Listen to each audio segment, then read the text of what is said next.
Evening po. Ayan, magandang magandang gabi po sa ating lahat and welcome po to our prayer works. Ayan, live po tayo ngayon sa atin pong prayer works. And I am so excited po na ma-share po sa inyo ito because alam niyo po there is really a big difference between the rest that God intends for us and yung rest no na pinupurso po ng mundo, pinupurso ng tao no, and most of the time about yan sa sa recreation, yan, pursuing leisure and recreation po natin. So, we wala pong problema doon, no? We probably have more leisure time and recreational na mga equipment po sa paligid natin, no? Or kung saan mo man gustong take ng rest mo. And sa totoo lang naman po kasi hindi naman po talaga natin madi-deny yung fact, no? Yung katotohanan that lots of people are stressed out. Amen. Sino po dito, inaamin mo or amin ka, no, na definitely nararamdaman mo yung pagod. And lalo na po kapag ganitong season, people are unrushed most of the time, di ba? Christmas rush, sabi nga nila, shopping, Christmas shopping, di ba? Sana all may pang shopping daw po, ganyan. And, meron din naman kapag since ngayon maluwag na, 'di ba? Mayroon na tayong tinatawag na rush hour kung saan lahat nagmamadali, lahat mabilisan ang facing, no? Kaya po minsan 'yun yung kapag in rush ka, alam mo 'yun yung nakakapagod kapag sobrang nagmamadali ka para kang may hinahabol palagi. Yun yung nakakapagod talaga. But I want you to know no na si Lord ang rest po ay kinumande niya. Okay, when God created the world in 6 days, I want you to remember this, and He asked us not to rested and sanctify the seventh day, and in-instruct niya po tayo at siya mismo pinattern niya po ito, no, that He wanted us also to take a rest. Ayan, so nasan ka man ngayon, gusto kong mag-inhale, exhale ka dyan. Baka meron pa po dito, kagagaling lang ng trabaho or kakatapos mo lang ng duty. Baka yung mga nanay natin, katatapos nyo lang pong magluto, magligpit, no? Or even yung mga tatay, nakatatapos lang pong mag-work.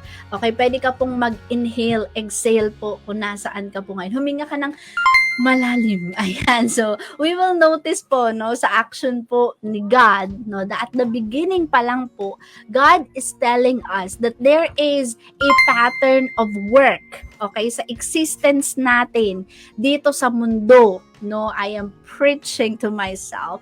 That's why it is important for us, no, na hindi po natin ma-neglect yung benefit ng rest sa ating buhay. Pwede niyo po bang i-type po dyan, rest? Ayan. Okay. Sino po dito nakakaramdam ka ng pagod? You feel like you're always in a hurry, yung adrenaline mo laging mataas. Yan. At ang rest po, alam niyo po, ito yung bagay na hindi mo dapat pinagdadamot daw po, hindi natin ipinagdadamot daw po sa ating mga sarili. That's why we also have a Sabbath day. We have our Sunday worship service, no, kung saan ito ay nilikha para po sa atin, para po sa ating relationship sa ating Panginoon. Because when we have the Sabbath time, when we have the rest time, no, we have this time to listen to God once again. We have this time na ma-renew ulit tayo ng Panginoon. Binibigyan niya tayo ulit ng kalakasan. Kasi enough di ba, sa bawat araw yung binibigay sa atin ng Panginoon. And minsan kasi, di ba, yung rest, parang nane-neglect na siya. Minsan na parang nagiging request siya ng tao or nagiging request mo siya sa sarili mo na, uy, pahinga ka naman please, di ba? Pahinga rin pag may time. Pero ang totoo, kailangan kasi nating makita po yung ganda, makita yung benepisyo pala nito sa buhay natin without being guilty. Kasi 'di ba minsan kapag po nagpo-post tayo, ako honestly, 'di ba? I admit this na minsan pag nagre-rest ka parang baka nakaka-guilty or ano ba yan, hindi ko nagagawa, okay? So, tingnan po natin yung benefits. Paano ba na yung rest natin ay makakapagbigay ng glory sa Panginoon? That's why the title of this message is, It's Worth the Rest. Paano ko ba mag-glorify si God sa panahon ng aking kapahingahan? Why I want to share this with you, New Creation Ministries? Because ito yung panahon, di ba, kung saan parang nagmamadali nga dahil may mga Christmas rush, ang dami nating inaasikaso. We have a lot of busyness, okay, sa panahon ngayon. But, you know what po, on the other side, parang it's also a time to slow down, lalo na yung patapos yung taon. This is a time to meditate, a time to rest, no, a time to be prepared for the next year to come. Kasi 'di ba parang ang dami-dami pa rin nangyari this 2021. Parang sabi ko nga, parang siya yung boomerang ng 2020, no? Ang daming nangyari po ngayong taon. And I believe, no, that rather than to rush, it is also a time for us to slow down. Amen? So, could you please type it there, slow down. Ayan, baka masyadong in a hurry ka, masyado ka nagmamadali. No, this time, let's slow down for a moment and let's seek God. Amen? So, Exodus chapter 28 to 11. Well, let me read it with you. And if you have your Bible with you, I want you to open it in Exodus chapter 28 to 11. It says in NLT version, verse 8, remember to observe the Sabbath day by keeping it holy. You have 6 days each week for your ordinary work, but the 7th day is a Sabbath day of rest dedicated to the Lord your God. Grabe. Dedicated to the Lord your God. On that day, no one in your household may do any work. This includes you, your sons and daughters, walang exempted po, your male and female servants, your livestock, and any foreigners living among you. Verse 11, for in 6 days the Lord made the heavens, the earth, the sea, and everything in them, but on the 7th day He rested. That is why the Lord blessed the Sabbath day and set it apart as holy. Again, yung message po natin tonight entitled, It's Worth the Rest. So let's see po, kailan ito ginawa at sinabi ng ating Panginoon. Napansin po natin in the beginning when God created everything and appreciated everything because He says it's beautiful, everything is beautiful. He took a rest. Amen? Slow down. He took a rest. Second, when Moses, di ba si Moses po and the Israelites, that he was leading and they were escaping from the Red Sea. The next day, inutusan sila ng Panginoon to take a rest. No, ang pagpapahinga, ang rest ay bahagi, okay, ng command ni Lord sa atin so that our relationship with Him may be intact. Ginawa ang Sabbath day so that we could listen to God, so that God, no, can renew our strength and restore us. So how a rest time can give glory to God? Paano nga ba na yung kapahingahan na gagawin ko ay makakapagbigay pa rin ng glory sa Panginoon or holy pa rin? Amen? So what is the point? Dito po, because God wants those people who work to rest. Dahil may tinrabaho, dahil may ginawa, dahil may napagtagumpayan, ang Panginoon, inuutusan niya rin tayo to rest. Let me clarify this. The word Sabbath here, yung salita pong Sabbath, it means, ang equivalent po niyan in Hebrew word, it means rested, which means to cease, to stop, to set apart from busyness. Sobrang kabisihan ng mundo. Therefore, it is through God we could find our rest. Amen? So, not just a physical one. Mga kapatid, hindi lang po tayo gustong pagpahingahin ni Lord physically, ha? But our God wants to address yung kalagayan po ng ating soul, yung kalagayan ng ating kaluluwa. So, how a rest time can give glory to God? Number 1, sabi niya, remember to observe the Sabbath day by keeping it holy. So, number 1, rest wisely. Alam niyo po, according to New York Times columnist na si Thomas Friedman, sabi niya, we are living in the age of accelerations. Do you agree with that? Ang bilis-bilis magpalit. Ang bilis magpalit ng model ng cellphone. Ang bilis magpalit ng model ng sasakyan.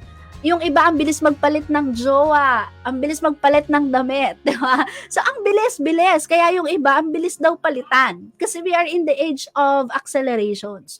So, our world has becoming increasingly fast-paced. Diba? Kasi development din po ng technology po natin sumasabay. So, this is the scientific change, sabi niya. And it's true, bilis ng phasing ng lahat. Okay, ang bilis magpalit ng lahat. Ang bilis skip ng lahat. So, no wonder, kaya marami sa mga tao, even us Christians, na burn out. Okay, napapagod. Teka lang, time out, time freeze. Okay? Because this is the pacing set by our world today. Okay? Wala pong maganda nga po yun eh, walang tapon ng oras. Pero ang pagod, tandaan natin, ang pagod ay mabilis makaubos. Kaya pala dapat ina-address siya, no? Okay, dapat i-address ko, i-address mo, i-address nating lahat yung pagod na nararanasan natin. So, mabilis daw po siyang makaubos ng lahat and I definitely agree to it. Mabilis siyang makaubos ng lahat, ng lakas, mabilis siyang makaubos ng panahon. Amen? Lalo na po kung ang ating lakas ay nauubos sa hindi naman purpose ng Diyos. Kaya pala sabi ng Panginoon nito, to remember. Kaya sabihin mo nga po dyan, to remember. Alalahanin mo daw po. Okay? Alalahanin mo daw natin ang araw ng pamamahinga. Okay? At huwag itong baliwalain. And the Sabbath set is like our Sunday worship time. This time wherein we can pray. Amen? So, ano po yung mga basic terms ng command dyan? First of all, yung sabi niya doon, remember. Diba sabi niya sa verse 8, remember to observe the Sabbath. So, it is a word na ang ibig sabihin to bring in mind. Tatandaan mo, ibig sabihin. Okay? Secondly, we have the term Sabbath day na ibig sabihin 7 or 7th. Okay? At some people think, no, the 7th day literally means a day of ceasing or a day of resting. So honestly, bago pa man siya ibigay ng Panginoon sa kanila yung command na to, they knew about this already. Okay, you might probably say, ito ay pang Israelites lang, but no, ito ay para po sa atin, set by God, for those who are created by God. Amen? Kaya nga po, kailangan din po natin siya. Amen? So, ibig sabihin, ang Sabbath, this is not something new that God was revealing with the 10 Commandments. But way back, creation pa lang, sinet na siya sa atin ng Panginoon. That's why at this time, no, church, I want to encourage us, slow down, meditate. Amen? Meditate, listen to the Word of God. Ano yung gusto na i-instill ng Panginoon sa'yo bago matapos ang taon? Sa pagtawid mo ng 2021, slow down, take a rest, rest wisely, listen to the voice of God. Okay? I-evaluate mo ano yung mga pagkakamali na nagawa natin this year na hindi mo na uulitin, na ikaw sana ay natuto na. Okay, dalangin ko natuto tayo sa mga pagkakamali natin because I believe naman failure is not you. Failure is just an event sa buhay natin. And for the wise people, I believe the moment that we hear from the word of God, no, the moment that we hear the word of God, definitely, no, marirecharge po tayo. That's why sabi ng Panginoon, remember, set a time to rest, to recharge by God. So, pwede palang magpahinga ka nang hindi ka mapapagod ulit. Kasi di ba, may iba parang pagod sila, tapos nagpahinga pero pagod ulit. Okay, hindi na sobrang gagasto. So, honestly, nagkaroon kasi tayo ng perspective, di ba? Bilang mga tao, nagkaroon tayo ng perspective na ang pahinga, swimming, kain sa labas, and there's nothing wrong with that. Okay? Kasi ginagawa ko rin nga po ito. But, kasi tayo, no, make sure na yung move natin. Ang question is, if I do this, mapupuno ba talaga ako? Marirecharge ba talaga ako? Marirenew ba talaga ako? And that's rest. Yun naman po kasi talaga yung purpose ng pahinga. For you to be recharged. Hindi ka mapapahinga para mapagod ulit. Amen? Magpapahinga ka to be restored, to be recharged. That's why you have to listen to the Word of God carefully. Amen?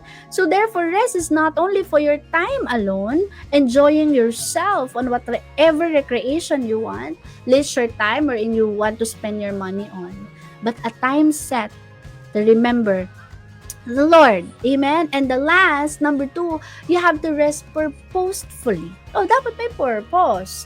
Okay, hindi lang siya mag-aaliw, okay?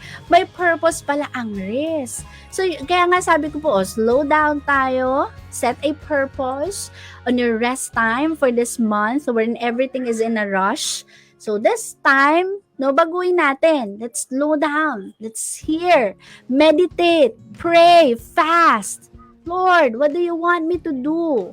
Lord, saan mo ako gustong humakbang for the next year? Sabi po ng verse 9, you have 6 days each week for your ordinary work. Sabi niya, anak, tumatrabaho ka 6 na araw sa isang linggo. But, sabi niya po in verse 10, but the 7th day, huwag mo itong kakalimutan, is a Sabbath day of rest dedicated to the Lord your God. So, rest purposefully. So, the Bible tells you to work hard. Yes, to work diligently and to support yourself and your family if you are able. At ayaw ng Panginoon ng laziness, ng idleness. Kundi yan sa Bible, no? But the harder you work, listen to this, the harder you work, the more you will value your rest. Amen? So, pwede pala tayong magpahinga ng may goal. Kang magpahinga totally. Pwede ka palang magpahinga na mapapahinga ka talaga. Totally. How I long for this. Wherein you will be totally recharged and unwind. Sarap po ng gano'n, no? Yung pagbangon mo, pag-uwi mo. Alam mo, recharge ka. Your soul is recharged by God. Sa panahon ngayon, many of us wants to rest. Kasi nakakapagod naman po talaga. Balita, lahat. Okay? But I want you to know na hindi lahat ng busy ay naging productive. So, sinasabi sa atin ng Panginoon, magpahinga ka pero isama mo ako sa pagpapahinga mo. So, paano? Sundan natin yung tinuro ng Panginoon sa kanila. On the 7th day, were to do 2 things in particular. Una, they will rest from all labor. Sabi po ng Exodus 34:21. 6 days you shall labor, but on the 7th day you shall rest. Even during the plowing season and harvest, you rest. So, rest from all the labor. Okay? Rest mo daw po lahat yun. Secondly, they were to worship the Lord. Yun ang purpose. Una, magpapahinga ka sa lahat ng ginagawa mo. Pangalawa, worship the Lord.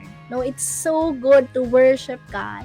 It's so good to pour out your heart to God. Hindi po, alam mo, hindi masamang, wala naman na tayo may tatago sa Panginoon. So, hindi masamang mag-pour out sa Panginoon. They will worship the Lord every day. Amen? But, the Sabbath day was a special day for worshiping God. You can listen to God. That's why you have to honor it.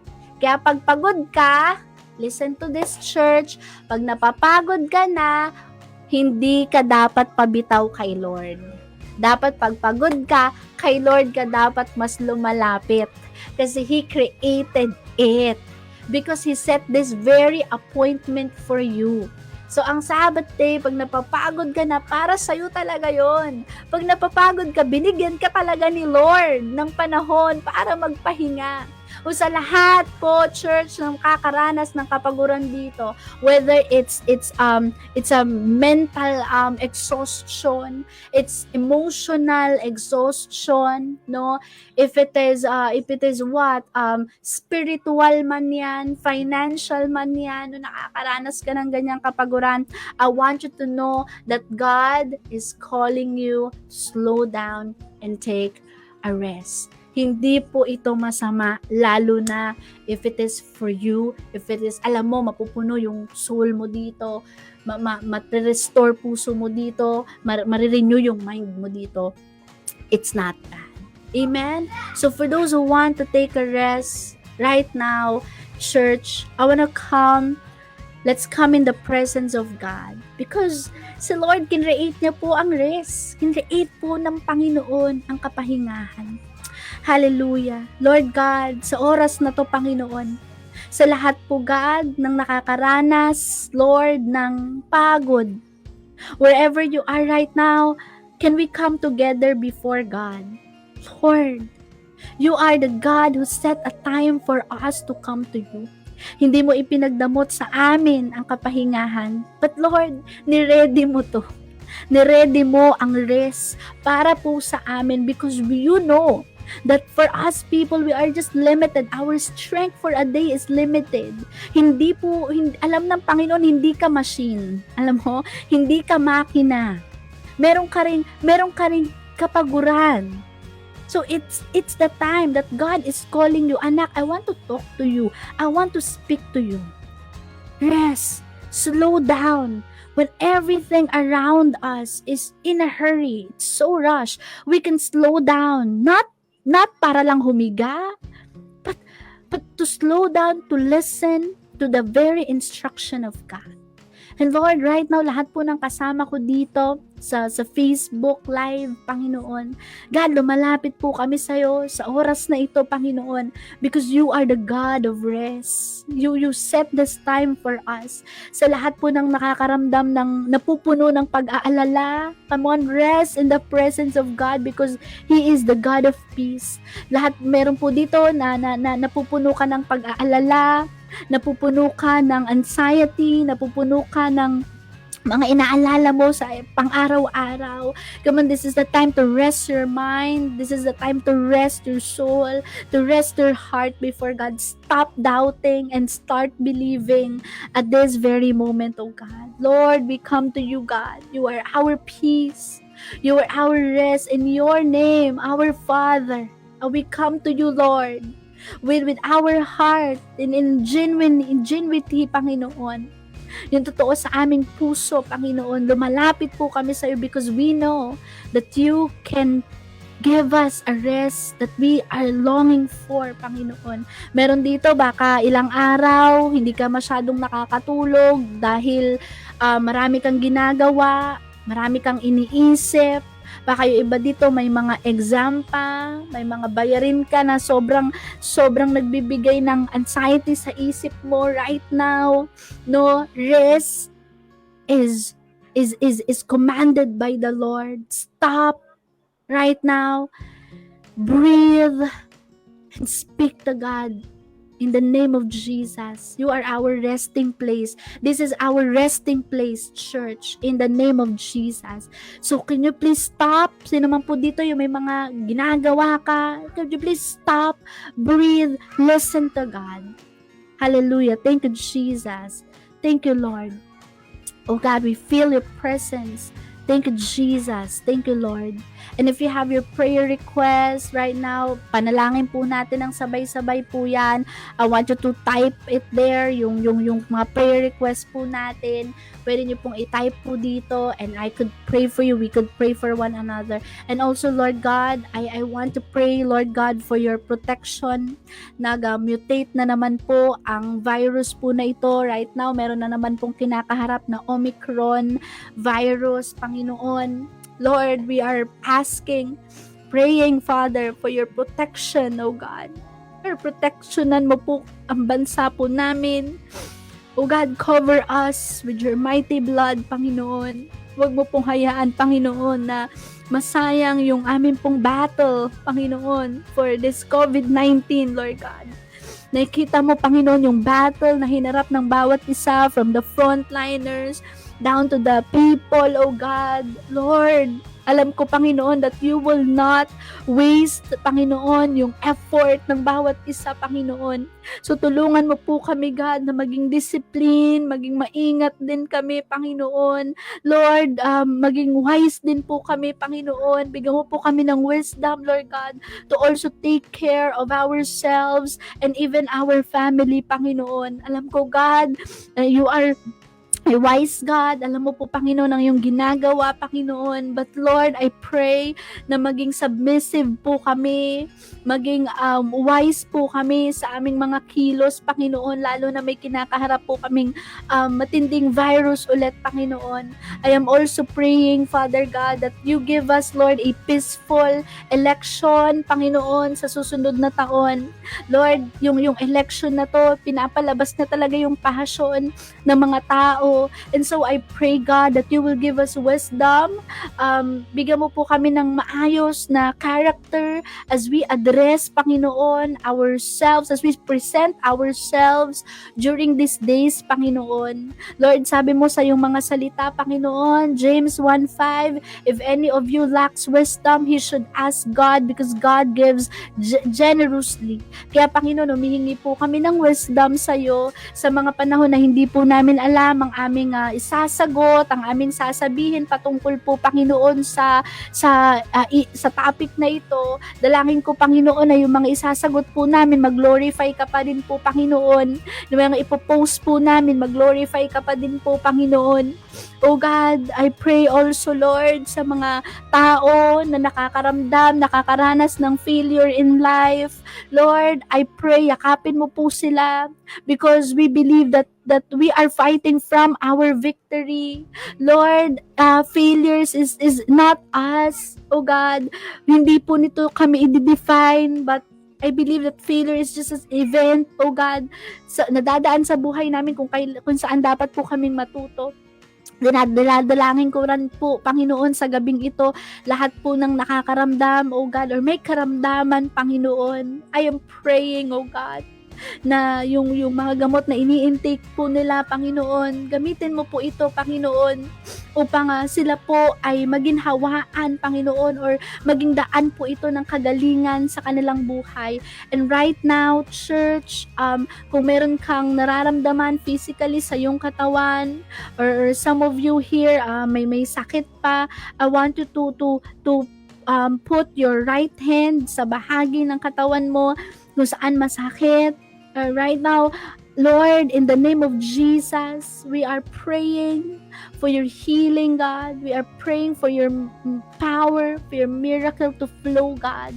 For we know that nothing is impossible to you, God. That by faith, sino man, Panginoon, ang maniwala, sino man ang magtiwala na kaya mo po kaming pagalingin.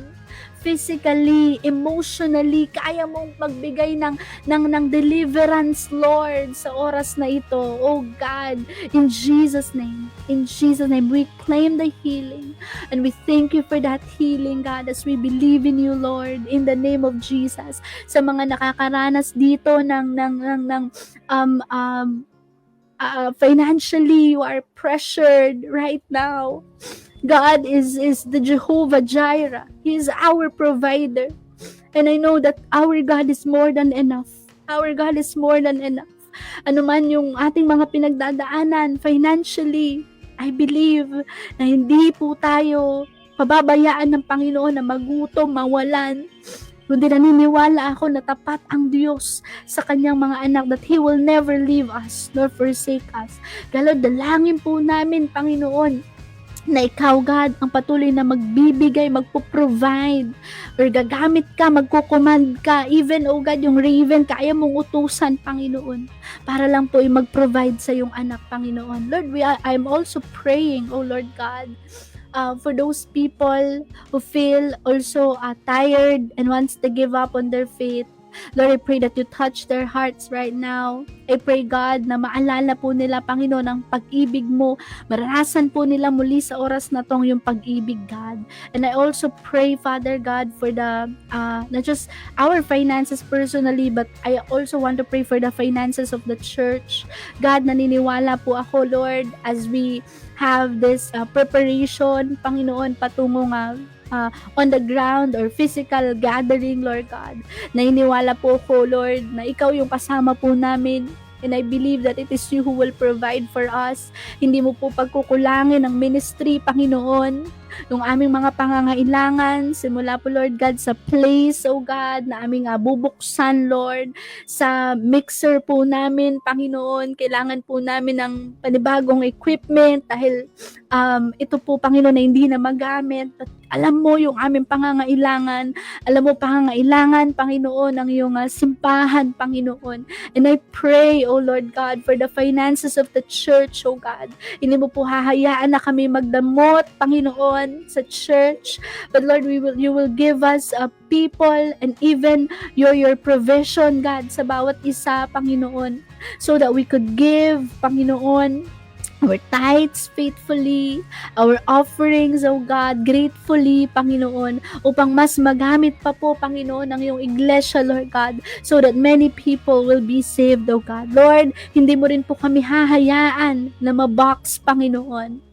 but that you will stretch, oh God. You will stretch our curtains, oh God. We will experience expansion, God, so that many people will be saved, God.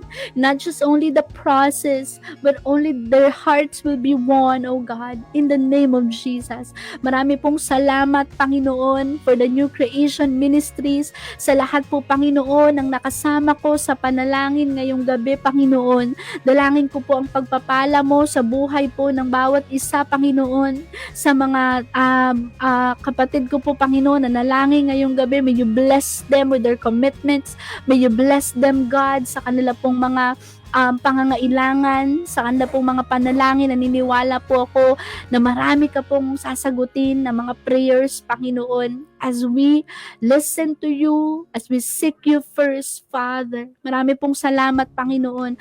Ang papuri, ang pagsamba, ang pasasalamat ay sa iyo lamang po, Panginoon. We thank you, God. We praise you, Lord. We love you, God, in Jesus' name. Amen and amen. May the Lord bless you, New Creation Ministries. God bless you.